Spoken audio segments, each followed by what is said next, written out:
Good afternoon. That's Anne-Marie and I for our weekly team call chat. So we've been having a bit of discussion beforehand, but we're going to be reading the next chapter of Beach Money. And also we're going to start adding in some power sessions as well, which is going to be lots of fun, learning about how to get your social media up and running and some of the activities and tasks that you can do to really get it cranking. So chapter 12 is a new perspective. Did you want to start, Anne-Marie? Yeah, okay. All right. Cool. So this is the book for everyone. Okay. Okay. So yeah, a new perspective. So chapter 12. An emotional charged event can completely alter. Okay. I have to get some more light. Okay. Okay. Alter our view of life. As our views shifts, our lives shift. We begin to look at things from a whole new perspective. Our decisions making is altered. We make different choices. We base many of our decisions and choices on our perspective. So as our perspective shifts, so do our decisions and choices. I've identified a few events that have occurred in my life that have completely shifted my view of life. My shifted perspective has caused me to make different choices around business and finances. These experiences have shaped who I am today. Have you noticed that one event, one meeting, one dream, one introduction, one experience can completely alter the direction of your life? Here are some events that ultimately led me to my beach money life. So I look into your future. I used to own a 1987 Jeep Wrangler. It was really beat up. The air conditioner didn't work, neither did the windshield wipers. The rag top had been stolen at a local swap meet. Arizona summers can get as hot as 115 degrees, and the monsoons can bring torrential downpours.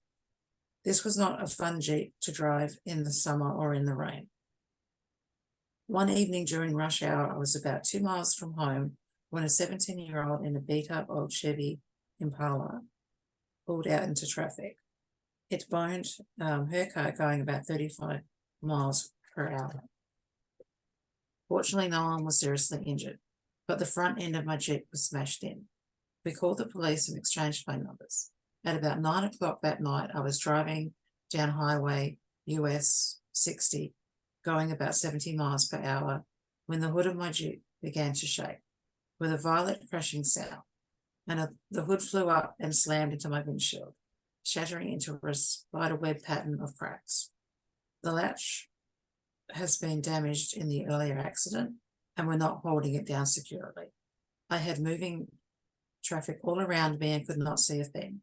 I stopped in the middle of the freeway and slowly worked my way over to the shoulder. After catching my breath, I secured the hood with some rope and continued on my way. The next morning on my way to work, I saw a police car in my rearview mirror. It appeared that he was squinting as he tried to look through the cracks in my front window. He probably figured if he couldn't see through it, I couldn't either. He pulled me over and wrote me a ticket. I had insurance but could not afford to pay the $75 deductible to replace the glass. Paying the ticket was out of the question, given my current state of affairs. On my way home that evening, I was caught in a heavy rainstorm. It felt dangerous to drive my Jeep under these conditions, with a shattered windshield. Although my view was obstructed by the cracks, I could see the road as long as I focused beyond the windshield towards the horizon. In fact, for some squinting, the cracks would blur out to a point where they almost didn't exist.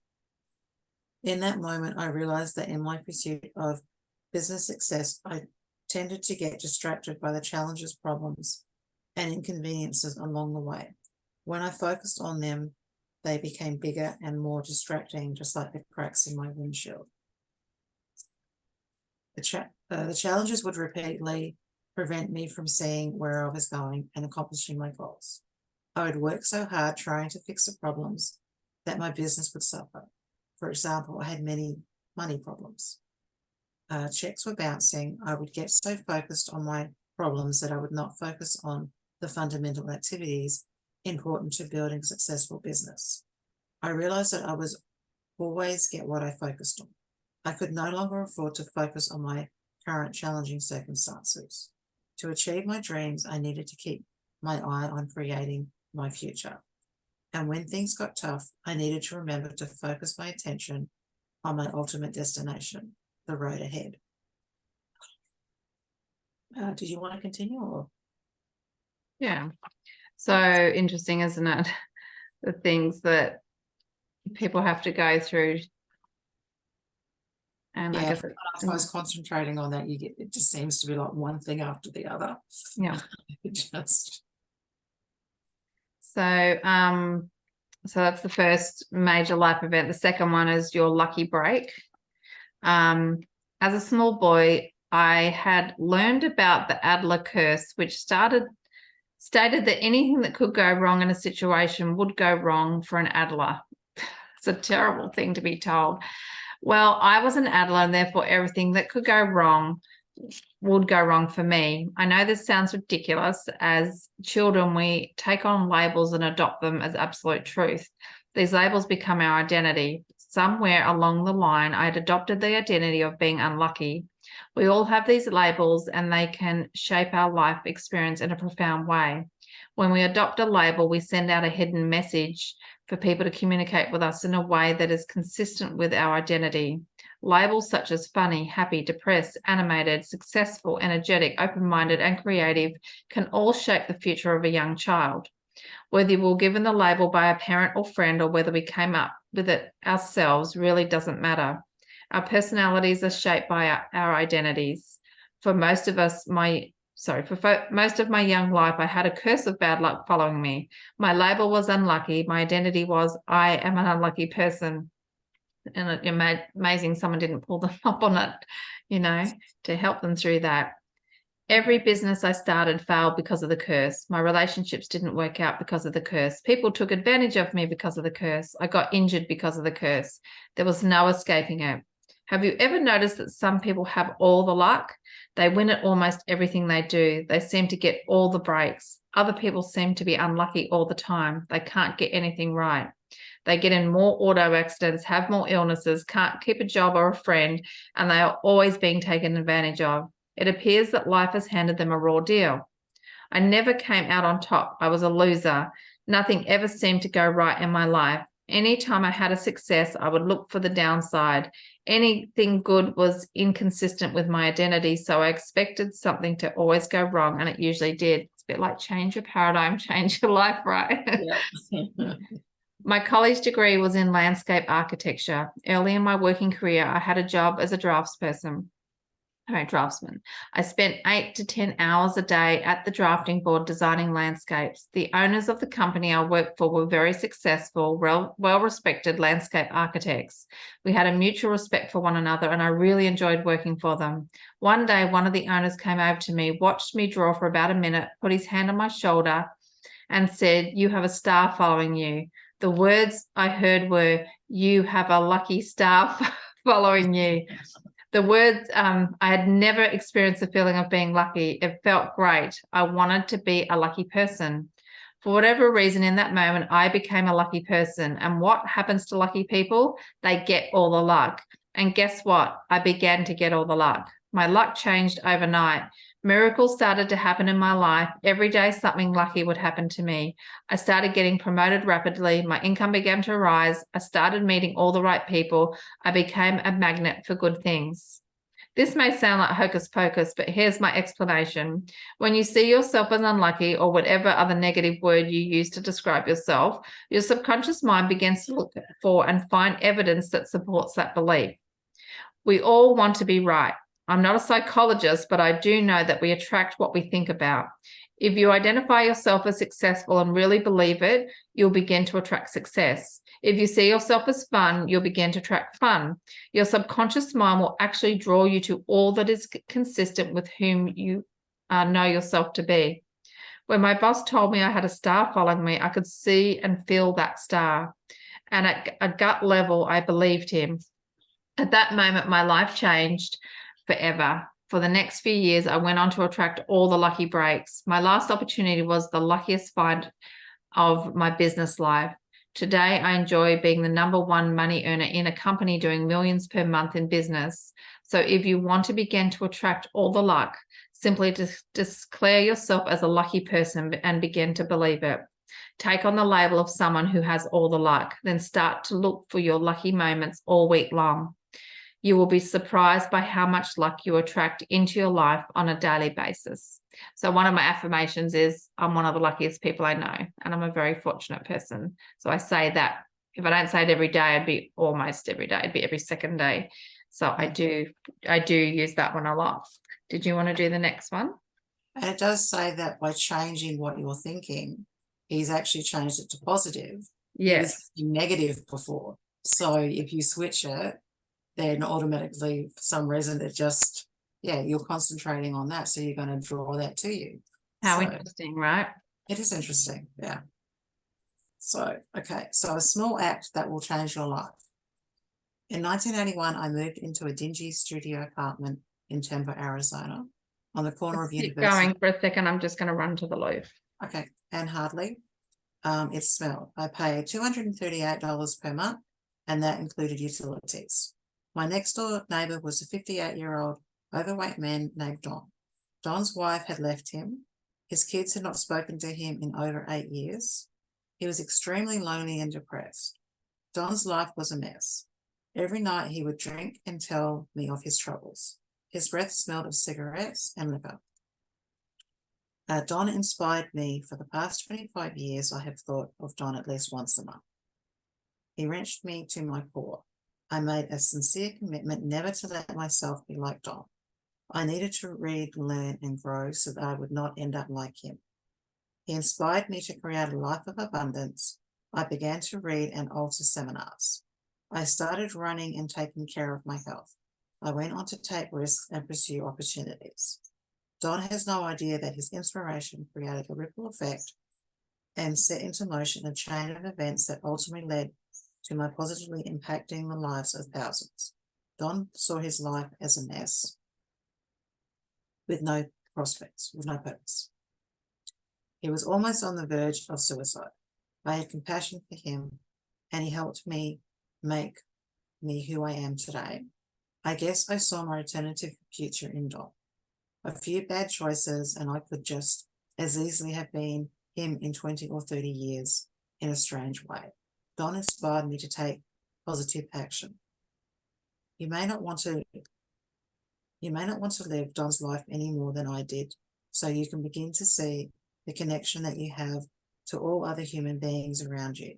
Imagine that each time you meet someone new, give someone an encouraging word, send a positive greeting card, make a phone call, or have a short conversation.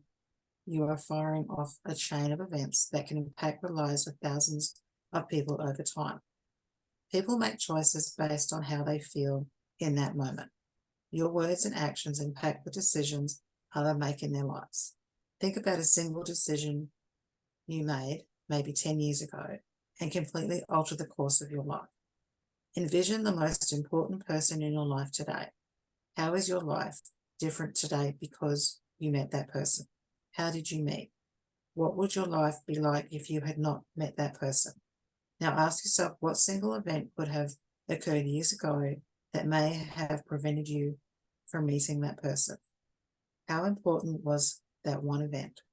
One small act, the act of moving in next to Don, set off a chain of events like that changed my life and the lives of thousands of others.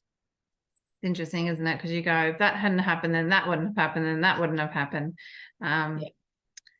Ross was talking about that. I remember watching some movie and it was like this chain of events of things that happened. And so he was just saying, like the things that happened in his life, that if they all hadn't have happened, he wouldn't have found Herb Life, and if he wouldn't have Herb Life, we wouldn't have met, and all these different things. That was quite interesting to think about all of that.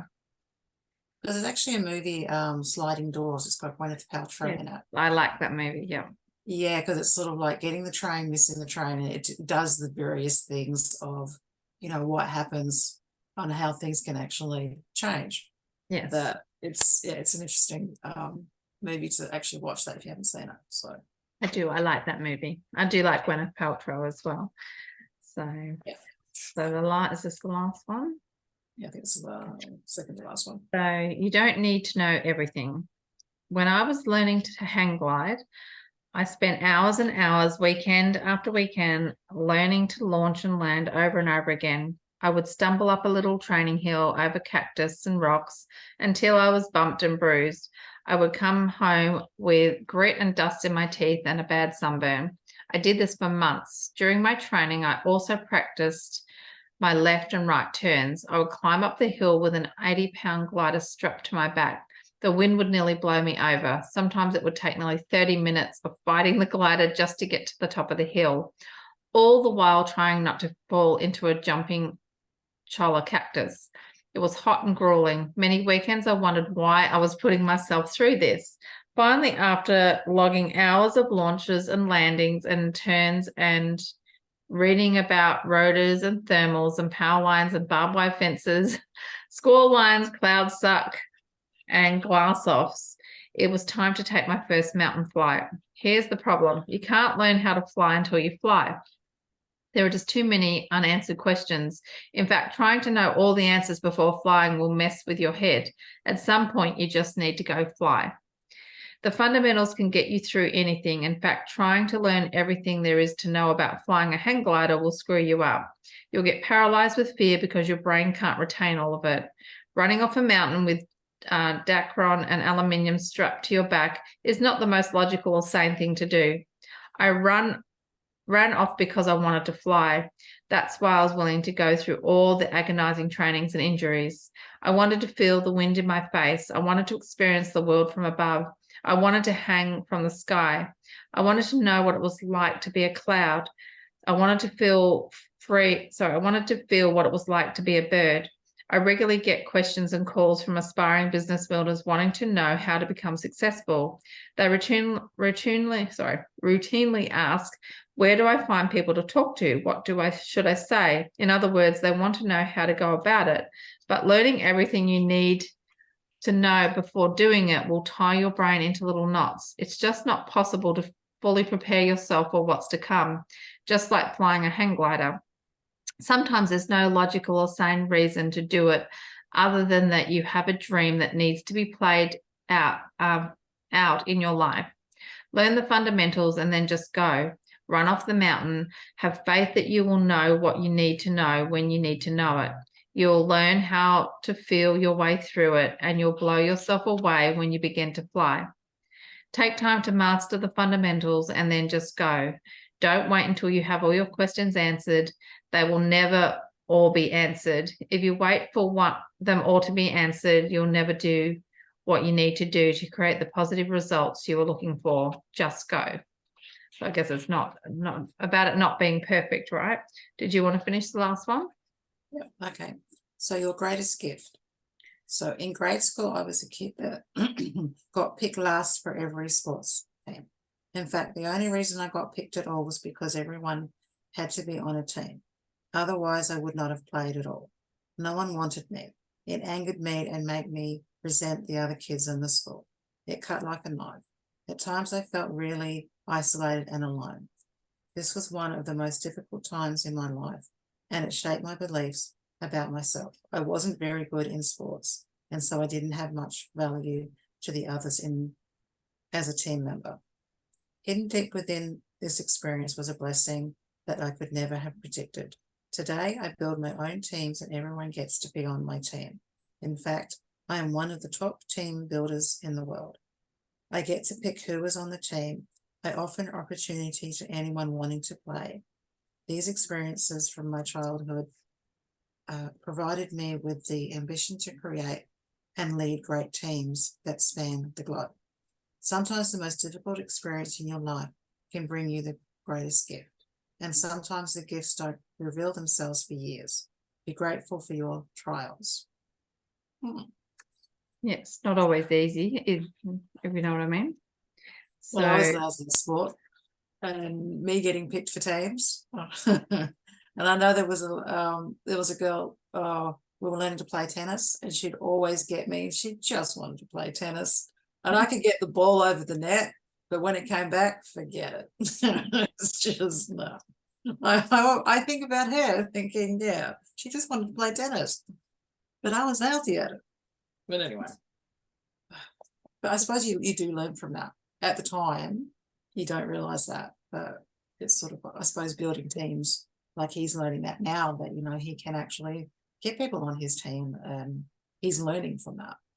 So every experience we have, if we can learn something from it, that's going to help us with, serving people better, being more understanding, like everything that we've been through, it's happened for a reason, because it's brought us right to this point. So, even thinking about I often think about past experiences or things and what I've learned from it, some were great, some were not so great, but, it still made me who I am today. And I suppose at the time when you're in that, you don't really think about you're going to learn something from that. You're just thinking, oh, this is bad, or this is good, or it's only like later that you sort of like thinking, well, gee, if that happened, this happened, how that got you to where you are now. So it has actually built you. Because I suppose the good and the bad. Definitely. You do need both, even though some things are really challenging, but it is worth it. I think what you become later. So I think so. I definitely think so. So the first half of the call will be the book, and then what I'm just going to do is this will be a mini version, and we'll go into it a little bit more. So I'm just going to share screen. And obviously that's someone that I've seen. She's already replied to me. Thanks. And normally I just put you are most welcome. So let me just go through. I don't always reply straight away. But let's just get rid of this. Just go back to my thing, and I'll just walk you through what I've done. So this is my profile here. So when you go up to the top, you'll see I've got my cover photos. So I've created this on Be Funky, and I've probably changed it a couple of times, just tweaked it a little bit. I chose purple because I looked for one of the colors that had one of the highest vibration levels, and this was this color, so that's why I chose that. And I don't know if this will do this one, but if you click on the picture so when I say, because my picture says here, I help blah blah blah, so I help creative and arty mums with their health, energy, and confidence for a flexible side hustle where you can make extra income with just 1 hour a day. And then I've got click here to find out more. So when they click on that, this is what comes up in the comments. I've done a little profile here, who I am. They can have a look at my link tree and see what's going on there. So if someone does click on my link tree, which you can set up, and I'll do this another time, it'll take you to the link tree, which is here. And this is free. So I've done this, and it basically has who I am. It's got my Facebook, Instagram, I think that's TikTok, and YouTube.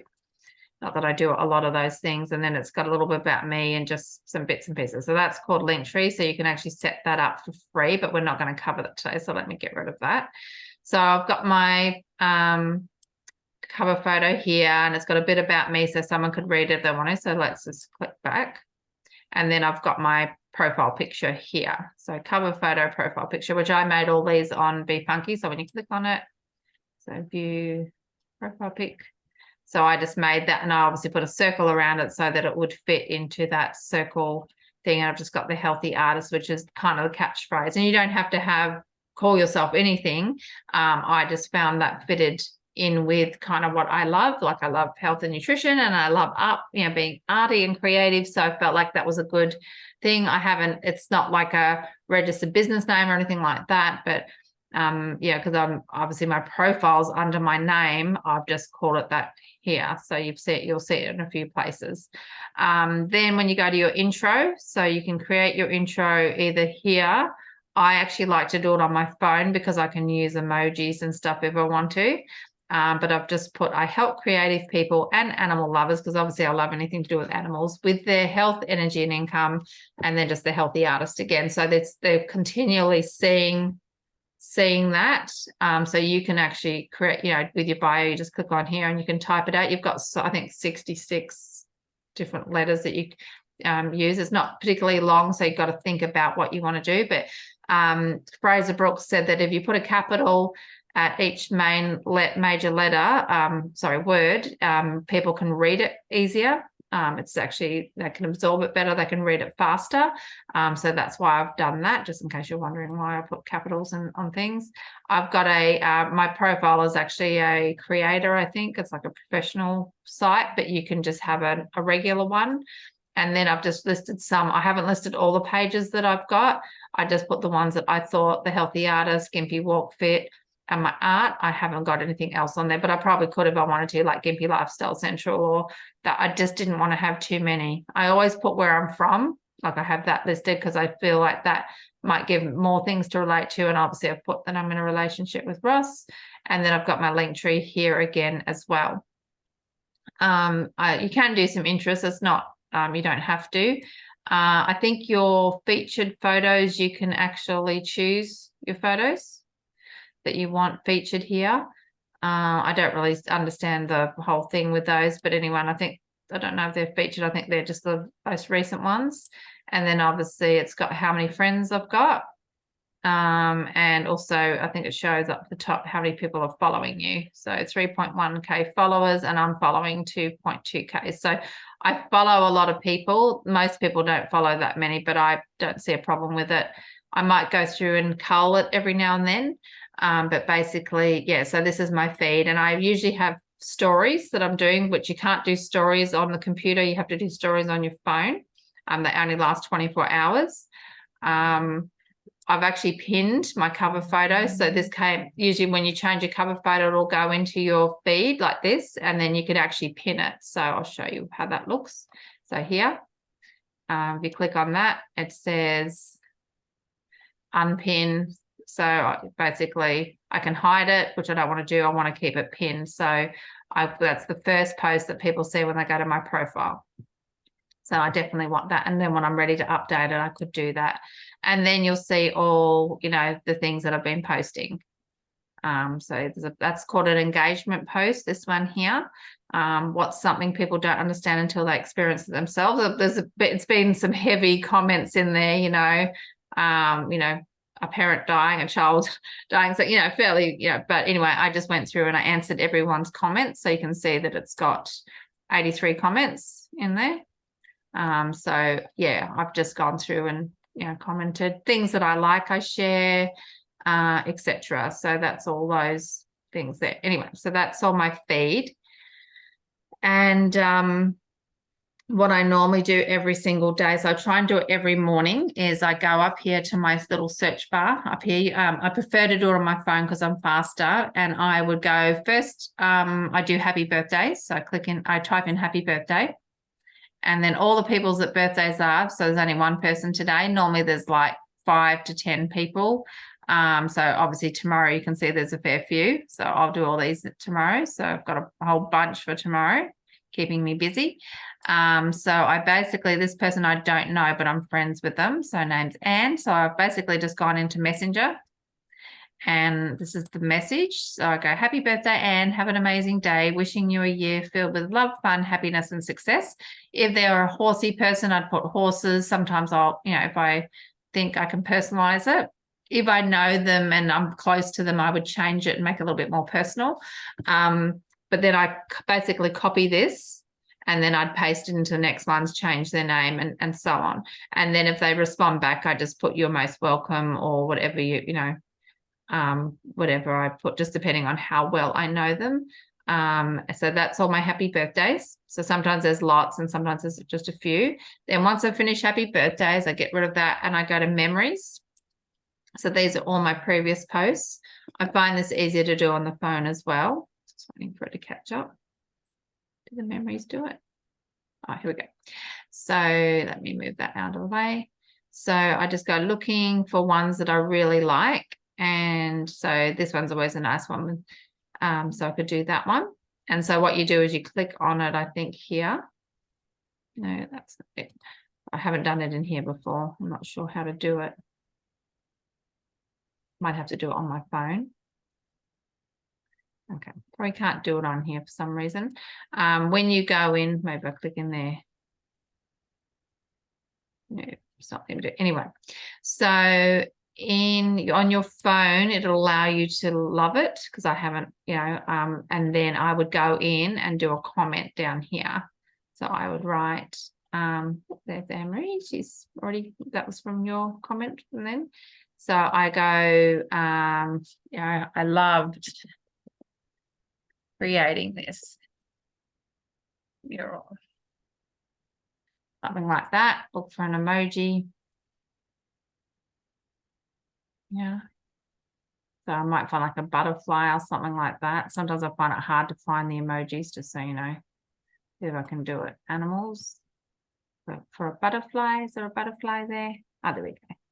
So butterfly and that. So that's basically, you just do one comment and you pick a couple of memories to do. And just as thing, then I would go on my stories, which I can't view stories here on Facebook. You can't see the stories, but that's okay. And then I would go in and start commenting. I might specifically go and look for people's profiles to comment on, and I just go looking and seeing in here that. So obviously, Jennifer's commented on that, so I'll go back and do that. So yeah, I just basically go through, is there any ones that I can comment on or love? I do like when people share quotes, and normally I'll save them so I can use them myself and do that sort of thing. So that's basically the feed. So that's just some of the things I do for my power session, which is really going in and commenting and liking people's content, especially on groups or profiles that I'm have my target market, and being consistent with my happy birthdays and memories, doing some stories and just interacting basically and giving value and just being yourself. So I thought I would share a little bit of that, and we can cover, how to set up your link tree, how to do the boards app and that sort of thing. I'll get those up, how to do chat GTP, which I've got here. Chat GTP is here. So I actually typed in names that would be good for a income, like business opportunity meeting at the centre, because I want to do one in 4 weeks. So this, and for health and nutrition, so I called it the income booster info session, like that. Elevate your income, prosperity pathways, extra income insights, earn more, live more. So I kind of like these catchphrases that I could use when I'm promoting the event. So chat GPT, I just asked, names for a business opportunity info session. And also I did one for that had wellness in it, which is up here too. So I've saved those so I can use them. And then when I'm ready for my next question, I would do a new chat. So you can see along here on the left on chat GPT, which it doesn't cost anything to use it. These are all the things that topics. And when I'm ready to do a new thing, I type it up here. So, and we can ask it anything. So anyway, I'll show you how to use that as well as we go along. So that is basically our power session. So I hope, did you find that helpful, Anne-Marie? Yeah, I did find that interesting. That's good. Yeah. And we'll do it again. We'll do more of that. So I'm going to stop sharing. I'm going to stop recording. So thank you, Anne-Marie, for helping me with today's session. That's okay. That was good. No worries. Okay, we're tuning off. So I'll do that now.